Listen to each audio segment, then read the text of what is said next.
dhaamsan qabu yoo jiraate waaqayyo namni hin gargaarin hin jiru darbees immoo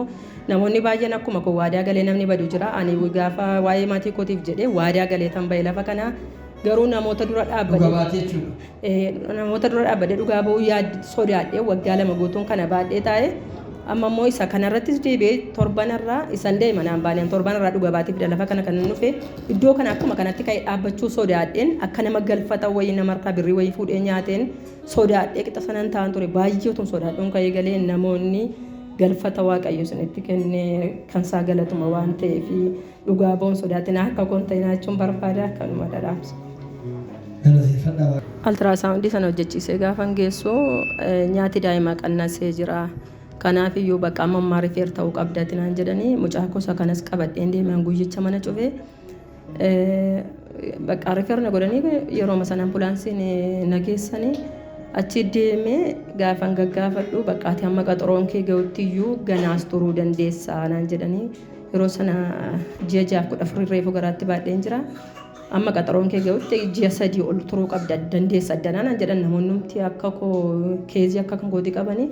Chimbooddee ji'a 3 as taa'uu hin danda'u manas cufee mucaa gosa qabadheen dhufe waan ta'eef hin danda'uudhaan rifeerii kodhossee qabadheen ba'ee guyyaa jimaataati kanan ba'ee guyyaa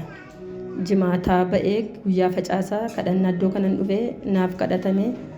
zayitaa kadhataas lafa kanaa fudhadheen galee zayita sana fuudhee galee garaa kottis halkanis guyyaas garaa kotti dibee fannoo garaa koratti godhee fannoo kana billaan immuruu fannoon kun abidda dhiiga jedheen ganamas galgalas nan dibadhan ture asitti naa kadhatame 14 booddee bakka miixuun na qabee dhaqee karaa nagaaman miixadhee nagaaman da'ee kanaaf isa booddees mucaa de'e immoo mucaan maamoqee agaluu qabaa mucaan kee ganaadha guyyaan isaa waan ta'eef jedhanii ammas immoo akka miidhannaan isas mucaan kee kun amma guyyaan kee ga'utti as keessa bakka ji'a 214 taa'uu qaba dandeessanaan jedhanii namoonni nuti na sodaachisanii Anjia 214 as keessan ta'u waaqayyo na baasa iddoo kana jedheen zayita kadhataa lafa kanaa san fudhadhee galee sana boorsaa koo keessa kaadheen deema ganamas maashinii keessatti mucaatti dhaqee godheen baa guyyaas dhaqeen itti godhee baa galgalas itti godheen baa gaafa guyyaa 14 waaqayyo achi nagaamaan mucaa koo ammachiisee nagaa na baasee kanaaf waaqayyo na galateeffadhaa jechuun barbaada.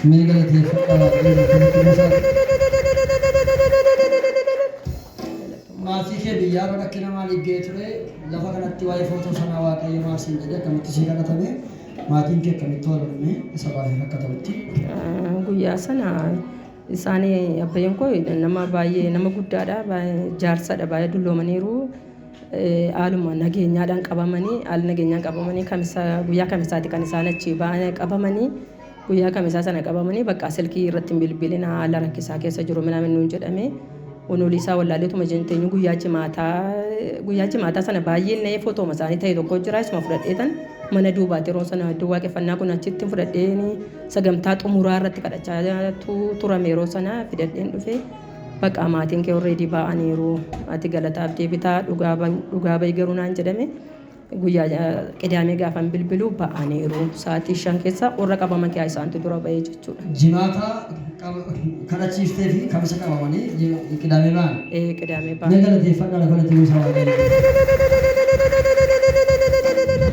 Gaafa dhuftee nyaata mucaan jedhanii gaafa sii kadhatame kaaftee garuu harka kee zayitii kana fudhattee naqxee fannoo gootaa lafa zayitii kanatti naqxee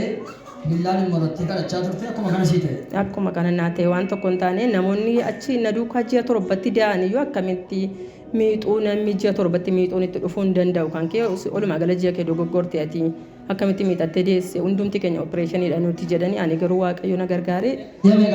Ji'a 7tti miixadhee tan da'e. Ji'a 7tti miixattee deesse. Gaafa dhufte garuu